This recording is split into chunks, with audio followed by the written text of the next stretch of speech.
अखिल भूमंडलीय सर्व श्रोमणी मुनि समाज के संस्थापक आदि मुनीश्वर योगेश्वर सदगुरुदेव शिव मुनि महाराज की जय।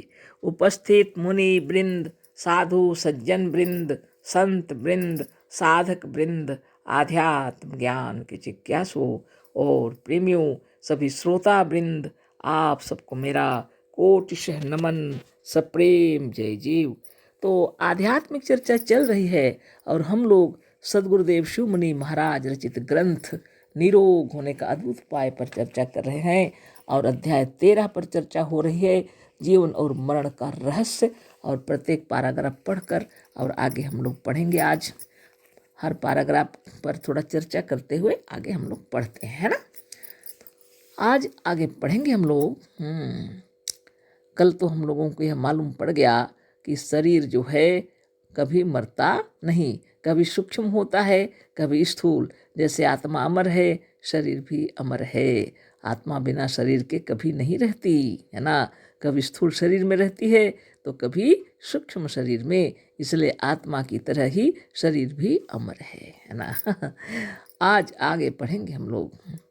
स्वप्न का शरीर सूक्ष्म होता है और जागृत अवस्था का स्थूल। स्वप्न के शरीर को हम नित्य प्रत्यक्ष देखते हैं। स्वप्न का पैर जब दौड़ता है तब यह स्थूल पैर हिलता भी नहीं। स्वप्न का हाथ स्वप्न में ग्रहण करता है और यह स्थूल हाथ पड़ा रहता है। देखिए, बहुत सुंदर तरीके से सदगुरुदेव हम लोग को समझा रहे हैं कि स्वप्न का जो शरीर है वो सूक्ष्म होता है और जागृत अवस्था का जो शरीर है स्थूल, जो अभी हम लोग हैं इसको स्थूल कहते हैं। इसको सब देख सकते हैं, चाहे तो छू भी सकते हैं, यह स्थूल है। लेकिन सूक्ष्म शरीर है उसको कोई दूसरा देख नहीं सकता, सिर्फ आप ही अपने आप को देख सकते हैं, दूसरा कोई देख नहीं सकता। सूक्ष्म इतना है कि यहाँ कोई यंत्र भी नहीं है उसको देखने के लिए, है ना। जागृत अवस्था में शरीर रहता है स्थूल और स्वप्न शरीर रहता है सूक्ष्म। स्वप्न के शरीर को हम नित्य प्रत्यक्ष देखते हैं। जब हम लोग स्वप्न देखते हैं तो रोज देख रहे हैं ना स्वप्न के समय में जब हम लोग क्या क्या होता है। देखिए, स्वप्न का पैर जब दौड़ता है तब स्थूल पैर हिलता भी नहीं। हम लोग स्वप्न में दौड़ रहे होते हैं लेकिन यह स्थूल पड़ा रहता है शरीर नींद में, है ना। जब हमारा शरीर पड़ा रहता है तब भी हम लोग दौड़ते हैं, स्वप्न में उड़ते भी हैं, है ना। बिना एरोप्लेन के हम लोग उड़ते हैं, शरीर ऐसा भी होता है ना। स्वप्न के शरीर को हम नित्य प्रत्यक्ष देखते हैं। स्वप्न का पैर जब दौड़ता है तब स्थूल पैर हिलता भी नहीं। स्वप्न का हाथ स्वप्न के में ग्रहण करता है। स्वप्न का हाथ स्वप्न में कुछ लेता देता सब है और यह स्थूल हाथ पड़ा रहता है। सभी को मालूम है। स्वप्न में स्वप्न की आंखें देखती हैं। स्वप्न में स्वप्न की आंख देखती है और यह स्थूल आंख बंद रहती है ना। स्वप्न में स्वप्न की आंखें देखती हैं और यह स्थूल आंखें बंद रहती हैं, है ना। आंख बंद करके ही ना हम लोग सोते हैं, कि खुले आंखों में कोई सोते हैं क्या, है ना। इन बातों का अनुभव यह सिद्ध कर रहा है कि स्वप्न का सूक्ष्म शरीर अलग है। यही बात हम लोग को सिद्ध कर रहा है कि स्वप्न का जो सूक्ष्म शरीर है वह भिन्न है, अलग है और वह दूसरा ही शरीर है। और वह दूसरा ही शरीर है पर है हमारा ही और ऐसा ही होता भी है वह हमारा ही शरीर और ऐसा ही होता भी है। जैसे यह जागृत अवस्था में सत्य मालूम होता है, ठीक उसी तरह से स्वप्न अवस्था में भी सत्य मालूम होता है। जैसे जागृत अवस्था में यह सत्य मालूम होता है, जैसे जागृत अवस्था में सत्य मालूम होता है जागृत अवस्था, ठीक उसी तरह से स्वप्न अवस्था भी सत्य मालूम होता है। तो जागृत अवस्था में जब हम लोग हैं तो यह शरीर है हमारा और यह दुनिया हमको यही सत्य लग रहा अभी, है ना। ठीक वैसे ही स्वप्न जब देखते हैं तो वह जो शरीर होता है, वो जो संसार हो, उसमें हम लोग को वही सत्य मालूम होता है। अवस्था है सब अपना अपना, एक स्वप्न अवस्था है, एक जागृत अवस्था। अपनी अपनी अवस्था के लिए दोनों सत्य और उपयोगी हैं। सदगुरुदेव बतला रहे हैं बहुत सुंदर से कि अपनी अपनी अवस्था के लिए दोनों सत्य हैं और उपयोगी हैं। स्वप्न में स्वप्न का शरीर है, वह उस समय के लिए हम उसी में खुश रहते हैं और आनंद विभोर रहते हैं, और जागृत में यह शरीर है, इसमें भी हम लोग खुश रहते हैं और आनंद विभोर रहते हैं।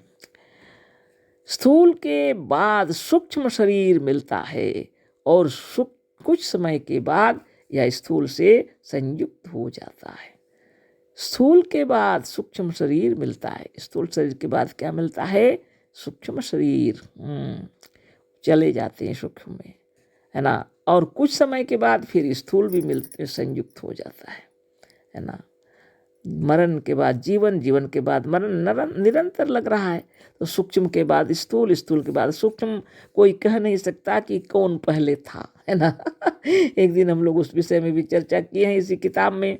अब इसको इस विषय में लिखे हैं गुरुदेव, स्थूल सूक्ष्म शरीर और आत्मा दोनों अमर हैं, चाहे स्थूल शरीर हो या सूक्ष्म शरीर हो, आत्मा हो कुछ भी हो, सूक्ष्म में रहे या स्थूल में, ये दोनों अमर हैं। स्थूल शरीर भी अमर है, सूक्ष्म शरीर भी अमर है, क्योंकि स्थूल शरीर को अभी हम लोग देख रहे हैं, लेकिन जब यह सूक्ष्म रूप होकर के चला जाएगा तो हम लोग उसको देख नहीं पाएंगे। लेकिन आत्मा बिना शरीर के नहीं रहती, इसलिए आत्मा शरीर में रहेगी, इसलिए सूक्ष्म की तरह ही स्थूल भी अमर हो जाता है। मेरे कहने का मतलब, हम लोग जब अभी हैं तो गुरुदेव कह रहे हैं कि हम देखते नहीं, आत्मा जब निकल जाती है तो भी लोग कहते हैं आत्मा अमर है। उसको जितना आप दृढ़ विश्वास के साथ सोच रहे हैं, यह शरीर भी वैसे ही इस स्थूल से निकलकर सूक्ष्म में चला जाता है और वह शरीर भी अमर है। जागृत अवस्था में काम करते करते जब मनुष्य थक जाता है तो सो जाता है, और जब सोते सोते थक जाता है तो जाग उठता है। यह तो सबको मालूम है ना। तो बहुत बड़ी बात है। जागृत अवस्था में काम करते करते जब मनुष्य थक जाता है तो सो जाता है, सोता ही नींद आने लगेगी, और जब सोते सोते थक जाता है तो जाग उठता है। जीवन मरण का भी यही रहस्य है। जब हम लोग स्थूल शरीर में रह रहे हैं, और अगर हम लोग यहाँ रहते रहते उब जाएंगे, या हमारी अंतरात्मा ने जितना नियत टाइम किया है उसमें हम लोग बिना उबे भी चले जाएंगे।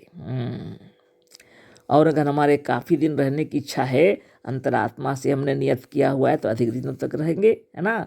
लेकिन जो लोग साधन ध्यान और तपोबल से अपने को जान लेते हैं और स्वरूपस्थ होकर के समाधिस्थ हो जाते हैं, वो इन चक्रों को अपने अधिकार में रख लेते हैं।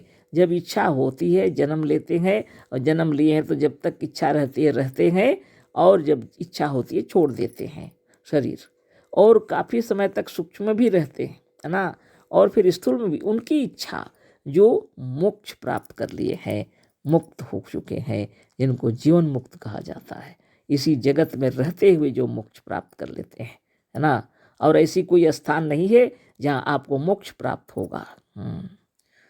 जागृत अवस्था है ये, और यहाँ पर आप गुरुजनों से लेंगे दीक्षा, है ना, साधन शिक्षा और ध्यान तपस्या करेंगे जागृत अवस्था में, है ना।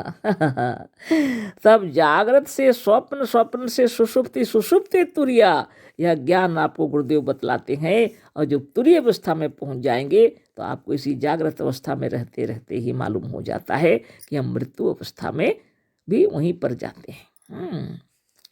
तो गुरुदेव का कहना है, जो स्वप्न से जब जागते हैं हम लोग, तो हम लोग को ये मालूम हो जाता है कि हमने ये स्वप्न देखा।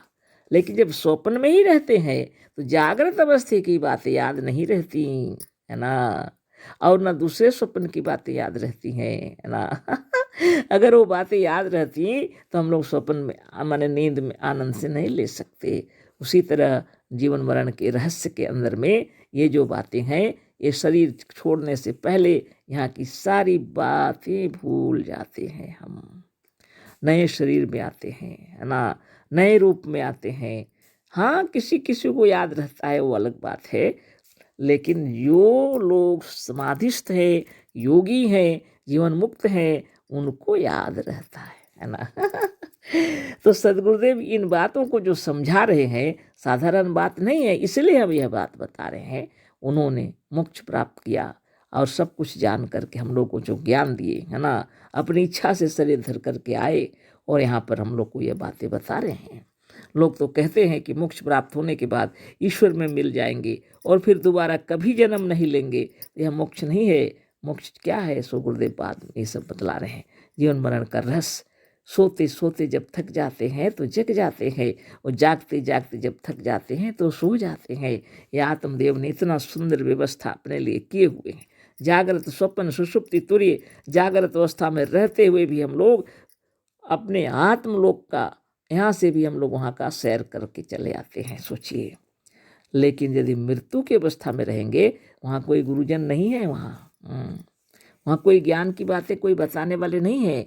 इसलिए इस जागृत अवस्था को अच्छा से समझ लीजिए और यहाँ पर गुरुजनों से भेंट कीजिए और सत्संग कीजिए, अच्छा ज्ञान धारण कीजिए, है ना। कल फिर चर्चा करेंगे। यह तो पूरा नहीं हो सका।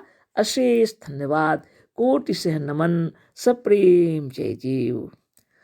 अशेष धन्यवाद।